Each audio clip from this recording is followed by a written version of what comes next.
Hey everybody, welcome into another edition of Make Every Second Count, the show where we try to help you deal with whatever you are dealing with.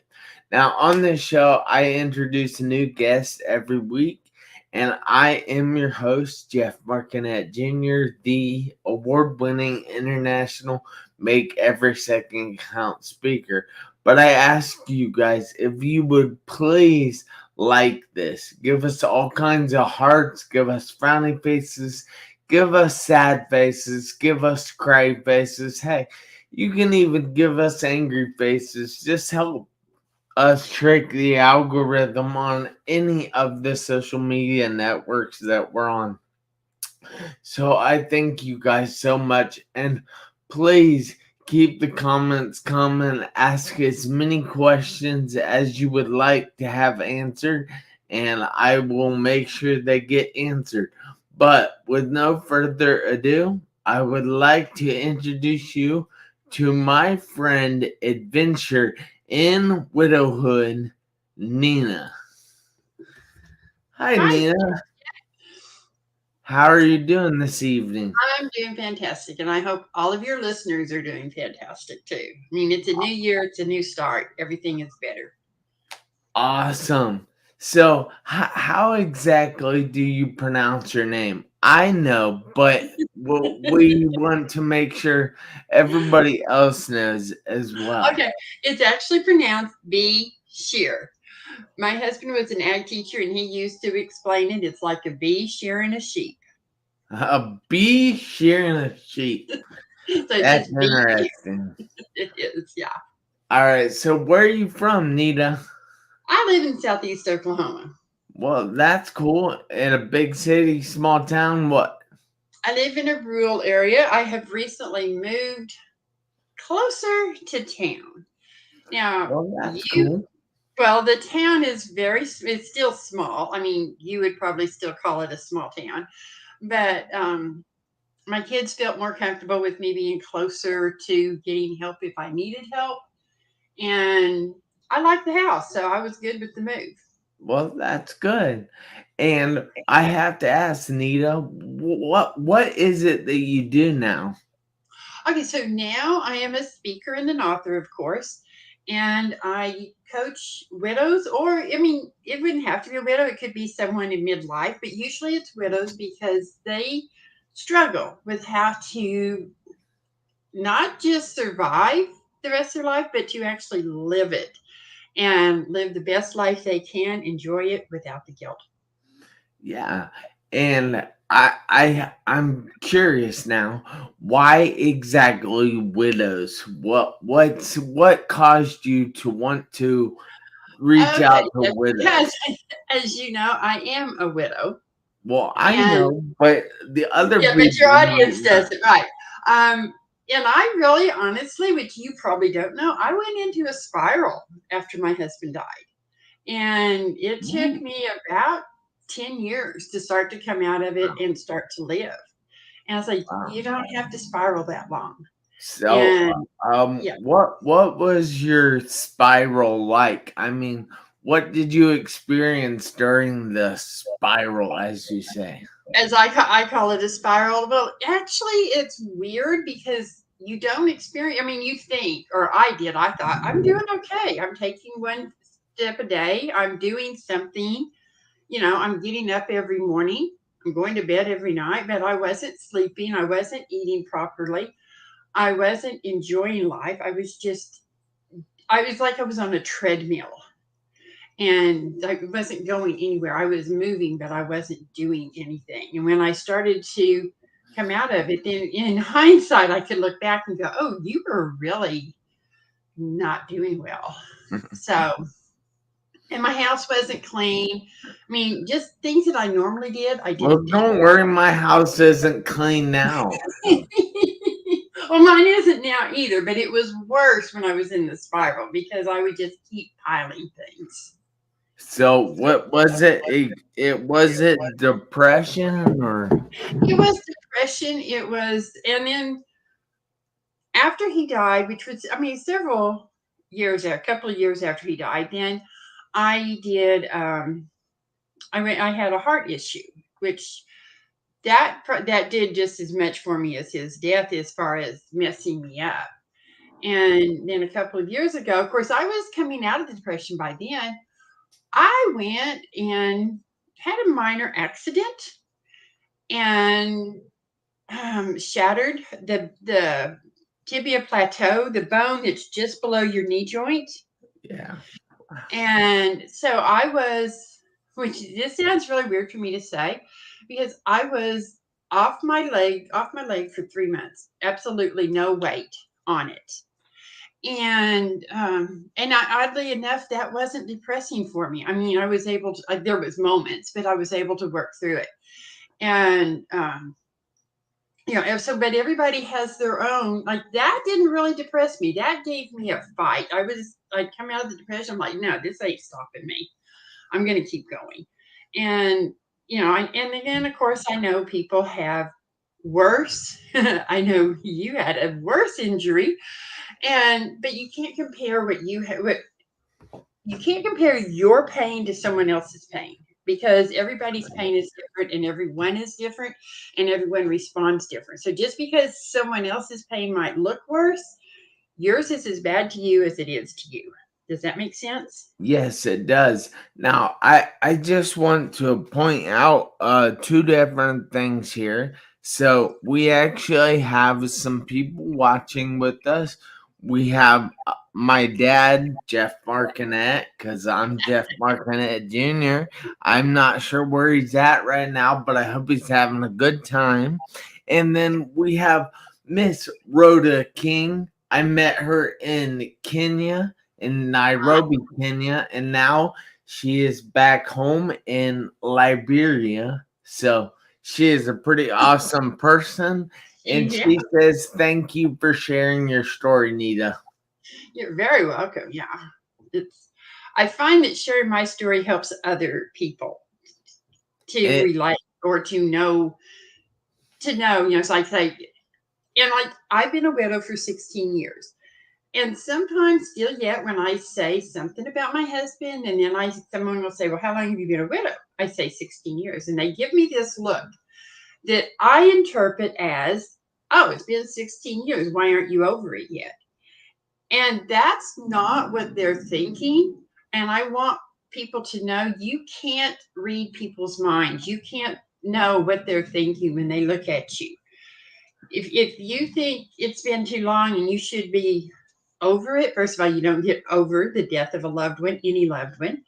And secondly, they're you don't know what they're thinking. They may be going, wow, 16 years and you're going strong. You know what I mean? yeah, So I want people to understand that don't don't try to read someone else's mind. Don't put words in their brain yeah, that they don't think. that's exactly right. That it's kind of like that.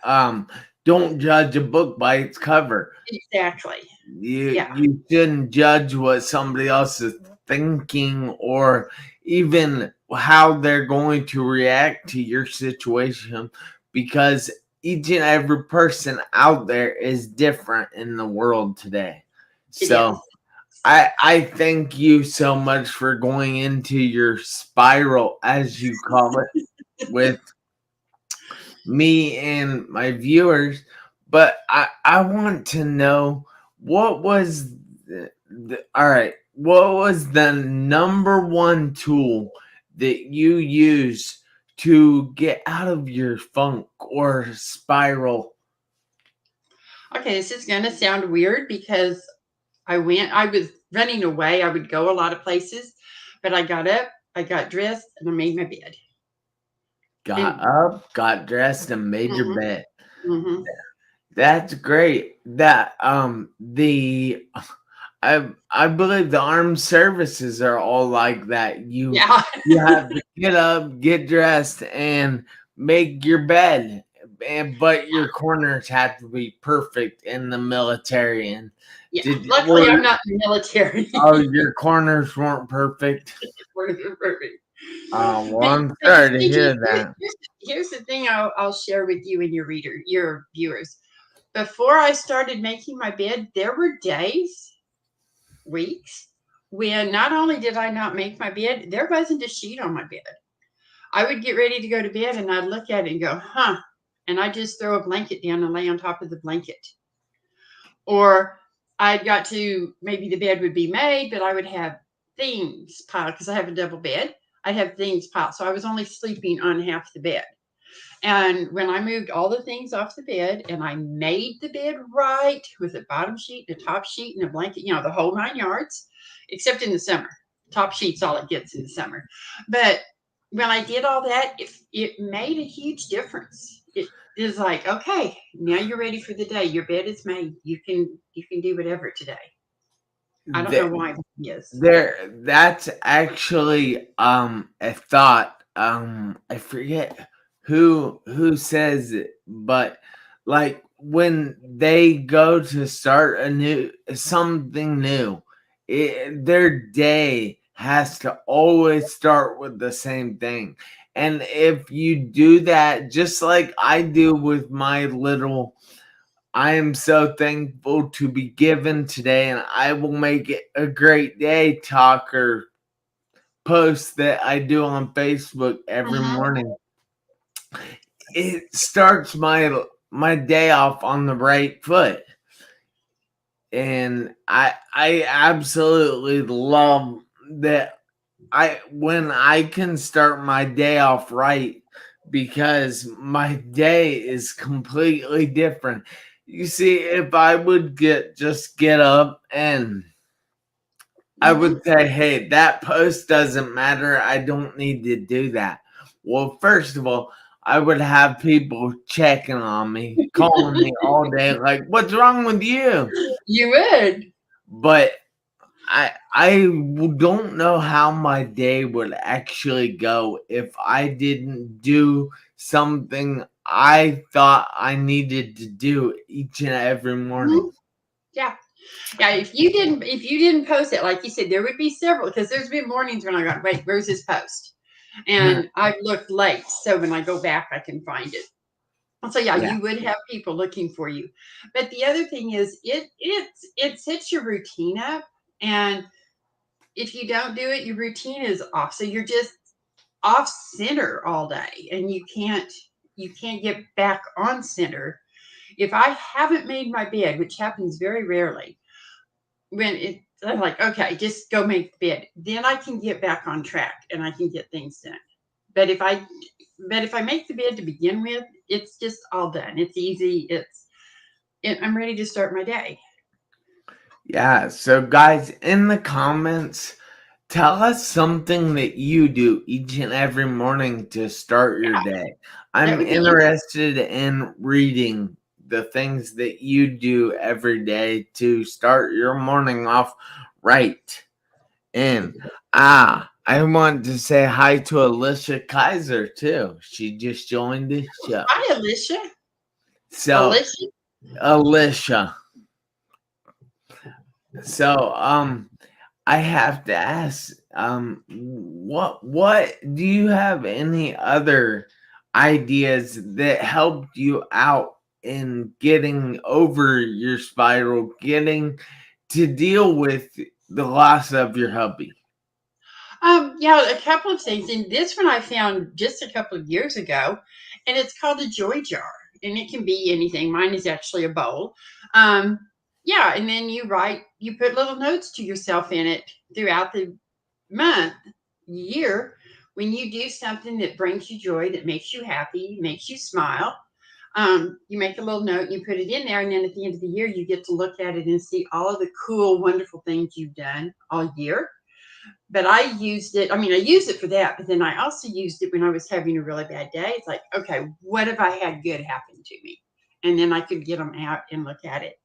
And yeah, I really love that tool. And then, of course, I'm big on gratitude. I'm a big fan of gratitudes. That's great. So, can you explain the joy jars a little bit so people out there might be able to actually use one? Get Okay, this is started. the one that I will use. Right now, I'm using a bowl, and it's in the other room. But it's just a container. It can be a shoebox, any container. And you just like yesterday I went out to lunch with some friends. So I dated it, and then I put went out to lunch with friends, and I list their names, and I put it in there. And then it's fun to watch it fill up over the month as you add more papers to it. And one of the reasons I prefer the jar or a container to a journal, and I'm a big journal too, but if you, I'm also very OCD sometimes. And so if I'm doing my journal and I forget to put something down, I don't want to put it in later because it's out of order. But Yeah. if I remember later, it's like, oh, wait a minute, I didn't put about going to the, whatever. I can just put it on a piece of paper, date it, and put it in there, and it doesn't matter that it's out of order because there's no order to it. And then plus, if I've already put it in and I didn't remember, it's no big deal, but I don't want to mess my journal up, so that keeps me from stopping. Yeah. So do you just write things down that bring you joy, or Mhm. Yeah, that's basically it? anything. I mean, when I heard about it, it was like anything you do that you have a great time doing. And I thought, now I want to make it a little more inclusive than that. So I do date it, so I know what day I did it, at least the month. And then anything that I did, I experienced that made me smile, made me happy, made me helped me have a good time, because it's so easy to remember the bad times, and I want to remember the good times. And it doesn't have to be, I mean, I'm single. A lot of times I'm here at the house by myself. So if I do something, the other day I stood up, which this is going to sound really weird to all of y'all, but after I hurt my leg, I couldn't stand up without pushing off.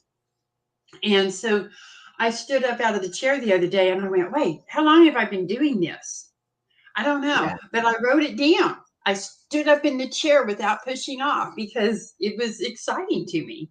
No one That's else. I don't awesome. care. It's not for them. It's for me. Yeah, that's amazing. I happen to know that feeling. Like, whoa, how long have I been doing this for? Well, yeah, because you just start doing it, and then you don't, and then all of a sudden you realize, wait, how long have I been, yeah, doing that? And yeah, so anything that brings you pleasure, anything that makes you smile, anything that makes you go, oh, how long have I been doing that? Yeah, write it down, and then when you're having a bad day, look at them. Or at the end of the year, you can look at all of the awesome things that have happened throughout the year.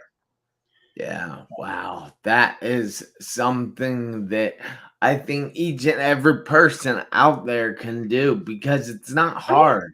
It's not hard. It's something pretty easy to do. It's And very easy. The first year I did it, I used like a big serving bowl because I didn't have anything. And so I just used a big, I like something I can put my pen and paper in so I don't have to look for anything. If you're good with, finding your pen and paper, do it your way. But the other thing I forgot to mention that doing the joys and the joy jar helps you live in the moment, makes you aware of what you're doing today yeah. so that you don't just start going through life on autopilot. Yeah. That's a point that I like to stress is definitely trying to get somebody to live in the moment, to see what they have now instead of what they want or what they're striving for. Yeah. Or just being on autopilot and going through their day without even striving for anything. Just like, okay, I have to get up, I have to do this. Okay, but you got up. What did you do today? Did you plant flowers? Did you go for a walk? Did you stand up without pushing off? What did you do today that made you smile? And it just Well, makes I you talked to Nita. more aware. It just makes you more aware of what you're doing, I think, and it makes life better. Yeah. So, what have has your adventures in widowhood been?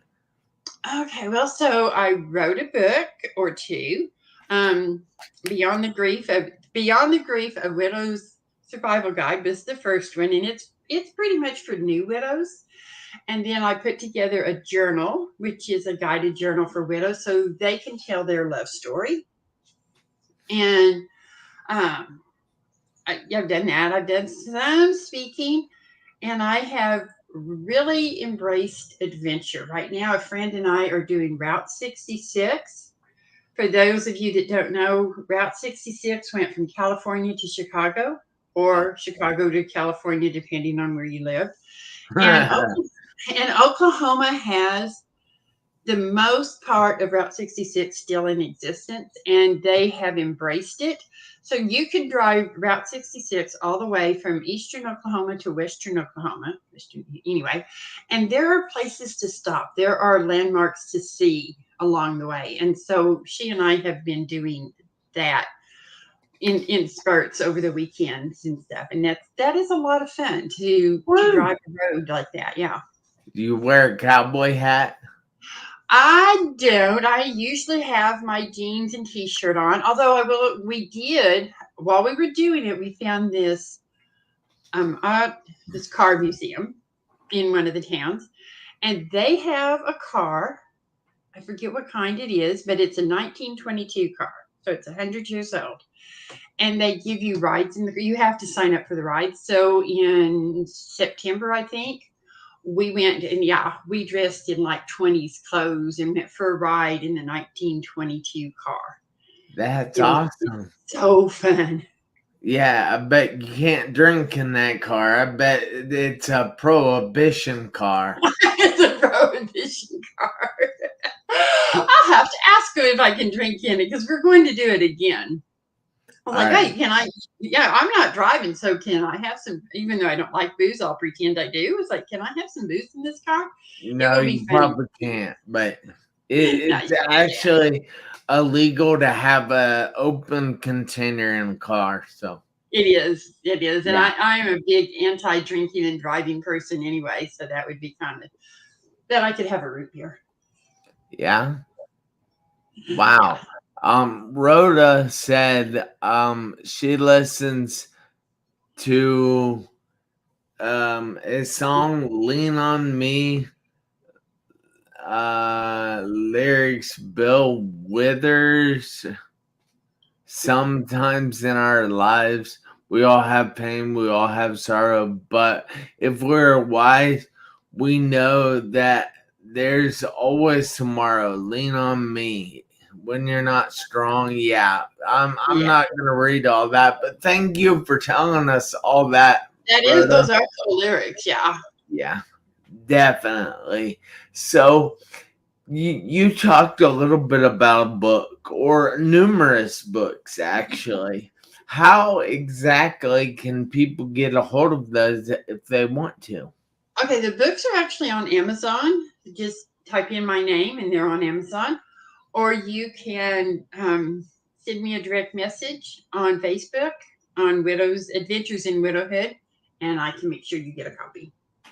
Yeah, that. And while you're on that, Jeff, if you don't mind, I forgot to tell you about this earlier. I also wrote a chapter in another book, and it's how to create a positive life. And I have the PDF of that article. So if anyone wants it, just let me know and I can get it to them. That is a fantastic offer. I hope each and every person that's watching this takes you up on that. I forget who that is now, but fresh. Oh, it's Andre. Yeah. So Andre just joined us out there in Facebook land. So okay. I want to say hi, Andre. See, his name on here is Fresher Esther. So you have to think. It's weird, and it took me a minute to figure out who it was. But we thank you so much for watching us, Andre. Mm-hmm. And guys, I ask you if you would please share this video out. Invite all kinds of people to watch this video, especially if you know somebody that is a new widow. And widows are, I have a question here, Nita. I should have asked. can widows be men or women? Men are generally called widowers.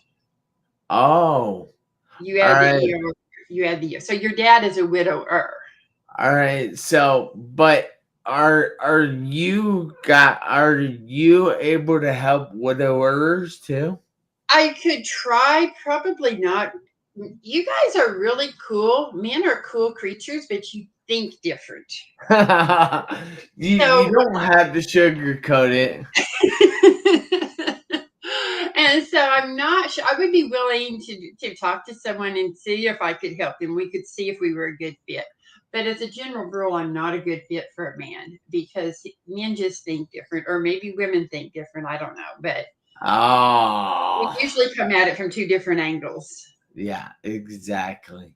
So, if you're a man or a woman, you can reach out to Nita. But Well, and men if would love you're the chapter, the article thing. Anybody would love that. All right. But if you're a man, she might not be able to help you, but I'm sure she's got some resources to I do put have some you in research. contact with. Yeah. So we thank you guys so much for watching, and I thank you, Nita, for taking time out of your busy evening to be here with me and my viewers. I thank you, Rhoda, for the comments. I thank you, Andre, for the comments. I wish some Thank other people would have commented, but that's all right. But I need each and every person out there to do me a favor, including you, Nita. I know. I know what you're gonna say. I Do it. need you guys to make every second count. Why? Because you never know when the seconds are going to run out on your one life. Hey, guys, I'll see you back here next Tuesday, 7 p.m. Eastern Time. And until then, remember to make every second count. Thank you, Nita.